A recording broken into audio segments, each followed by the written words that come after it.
Okay, so newsflash, you may have seen the headlines. We are headed into a recession. We may actually already be in recession right now. The yield curve has inverted. This means the 2-year and 10-year treasuries have actually flipped. Typically, 2-year treasuries offer a lower annual rate than the 10-year treasuries, but now it's the opposite. This particular indicator has indicated when these flip, it's a recession typically within a 12 to 18 month period, almost every single time throughout recent history. So it's something we watch very closely, and I do believe we actually are headed into a recession, but you may have actually seen this on the headlines. But the question really comes is, what is a recession-proof investment? How should you align your investments, and what should you do? Right? Inflation is high, asset prices are high, money's been printed. What should you actually do with what you have? So I'm going to break it down for you in 3 simple steps. I've got a great quote for you at the end. I think you're really going to enjoy it.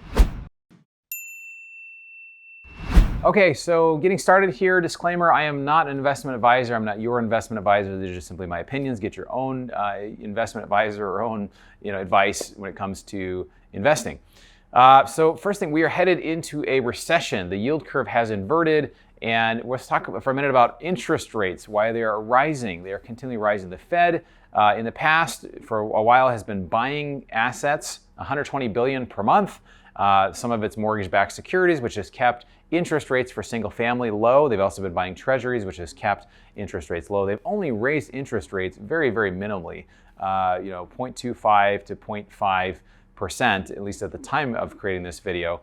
But what are they trying? Why are they doing this, right? They're trying to calm inflation, because the more they've made money cheap by buying all these assets and keeping interest rates low, it's caused the value of everything to go up. And not only the value of everything, it's also causing just everything we need to buy to cost way, way more. And it's hit very, very suddenly. Now you can see on this chart here, the M2 money supply, which is money in bank accounts that's on the Federal Reserve balance sheet, as well as physical currency, has spiked 40.9% in 2 years. I actually looked into this very closely from February of 2020 to 2 years later in February of 2022. It's a 40.9% increase. We've never had a time in history like this. Absolutely shocking. And what this is going to do is this is going to mean that inflation is here to stay. It's going to be very, very difficult and very, very painful for them to actually kind of break the back of inflation. We saw this in the 70s when Paul Volcker, the head of the Federal Reserve at the time, brought interest rates to nearly 20%.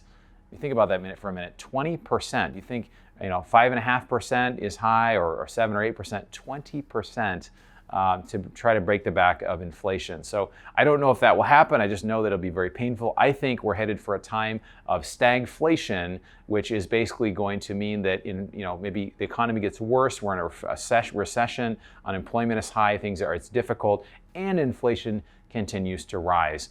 And so, raising interest rates, everything is currently getting more expensive. So, what about your real estate? What about the stock market? What about investments? What are the things that you should do? And I'm going to tell you, this is where the video and the party is going to get fun. So, buckle up, spike the punch. Maybe not spike the punch, but if you want to, you can. And we're going to jump into it. All right. So, second point and question is, how is single-family housing affected? Right? How is your house or your rental homes? How are they going to be affected? Well, in December of 2021, the single-family mortgage rate on average was 2.9% for 30-year fixed debt. Really, really low, right? At the time of this video, and there'll be a lag before this comes out a little bit, but it was at 5.3%. Almost doubled. Literally, the rate has almost doubled just in 5 months, which is unbelievable. So this takes a $500,000 house payment. You can see here, if you have 2.9%, then the payment would be $3,094 a month. And if you have a 5.3%, it's now $3,790 a month. And so that is actually a 22% increase in the total payment, which is substantial, right? It's actually substantial, it's going up a lot. So we really get to the idea of what is affordable. A lot of people are not able to afford housing at the current prices. And it's not just the price of a house, it's when you consider rates are rising. So what does this really mean, right, for single family? Well, for the long term, we know there's going to be a lot more money printing, right? 40.9% of new money, the money supply has been increased by 40.9% just in a couple of years. It's going to continue. We know in 30 years the value is going to be significantly higher just because they're printing more and more and more money. In the short term, values, I believe, could drop by 30 to 40%. Why do I believe that? And I think it could maybe take 3 to 5 years to get there. So 30 to 40% could drop over the next 3 to 5 years.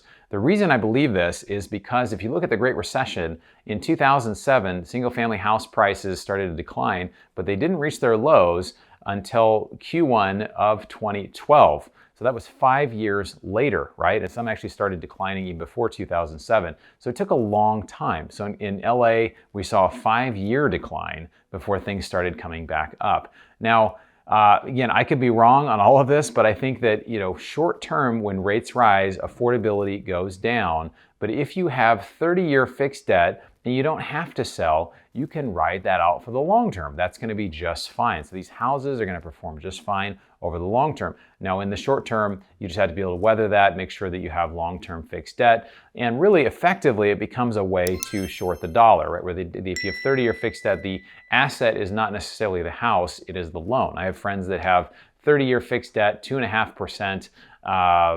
It's amazing, right? Because inflation is going to be substantially higher. The value of the home is going to be worth way more in the future. So we talked about single family. Let's talk about multifamily and how that's different and how you can benefit from that.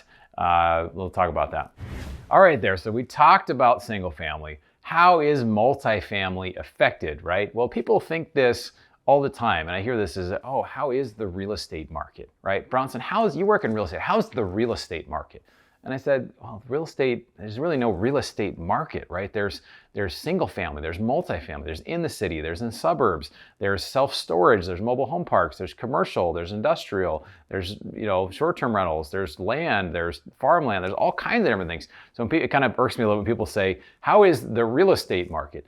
So the real estate market can be very different from one asset to another, from one type of investment. So single family and multifamily, they really can be night and day kind of when you compare them. And a lot of people are kind of shocked to find this out, but it's really true. So let's look for a minute at how single family performed in a recession versus multifamily.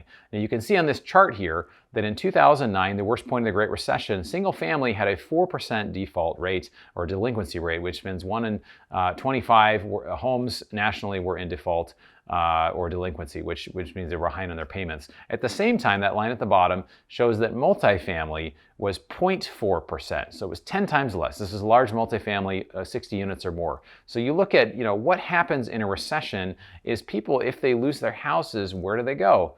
They go to multifamily. They go to working class workforce housing, which is what we do. We do B and C class apartments that are really working class apartments. So we love, love, love multifamily, particularly in a recession, because people need to have somewhere to live. So we find it's much more stable, and even at the time of this video, the interest rates for getting loans for multifamily is rising. It's not rising as fast as we're seeing in single family, but we are seeing it rise a bit. So one thing that we do to try to limit our potential liability of having higher rates and paying more on rates in the future is we do shorter term lending, which is called bridge debt, where we can typically do for 3 years and get a couple 1-year extensions. But it allows us we pay for an insurance where it caps the rate. So we can have a fixed kind of cap. It won't go above a certain point. So we pay for that. That insurance is getting more expensive, but it allows us to know that we're not going to pay over a certain amount for those interest rate caps going forward. So so this is the question I think I've been asking and other people have been asking too. What happens to the value of multifamily during a recession, right? Right now, cap rates, which it's called a capitalization rate. It's basically how much income is coming from a property based on how much you paid for it. So when cap rates are high, it means that you're having to pay less money to get more income. Right now, cap rates are low, so valuation is very high. So in general, we would think cap rates will rise. And I think that actually probably will happen over time because interest rates are rising. But, and there is a big but there, right? There's a big but that real estate in multifamily is different than single family in that single family is based on comps. How much a value of a property is for a house is based on the house that sold across the street last month. And so you can kind of figure out the value that way. Well, multifamily is not like that. It's mostly valued based on how much income is coming from the property. So what we talked about earlier in this video is that the money supply is continuing to grow. And as inflation is going to continue to happen, rents are going to generally keep pace with that, right? Talked about how those kind of keep, and you can see on this chart here, how those two really go hand in hand. That is, inflation rises, rents are going to continue to rise to keep pace with them. So what that's going to do is cause the value of these properties to go up. Now, if the rates keep going up, I think the valuations may come down a little bit, but I still think it's going to balance out for those two reasons. Again, what's happening is rates are rising, but also rents are rising. So again, those two kind of balance out. The other thing that is really important to look at is we're short today around 6.8 million apartment units, which is so many. We're just short so many. They just have not built enough. They can't build them fast enough. It's hard to build anything these days. It gets so much more expensive. Everything's costing more and more and more and more. And so the fact that we have these apartments and we can renovate them and make them nicer can be really, really valuable. One example of this is in Jacksonville, Florida. We bought a property last fall. Average rents were $900 when we bought it. We're seeing renovated units go on average for $1,425 right now, which is just huge, huge, huge upside, right? We're buying in markets where we're seeing that, and this is kind of happening nationally, but particularly in a place like Jacksonville, we're seeing it quite a bit. So anyway, wanted to share this with you. I do think that over time, we're going to see that multifamily is very different than single family. It's also different than investing in REITs, which are real estate investment trusts, or other sorts of crowdfunding, because a lot of what we do in multifamily, we have a value add approach where we're coming in and we're doing renovations on individual units, like I mentioned, and it gives a margin of safety. Warren Buffett also loves that term, margin of safety, right?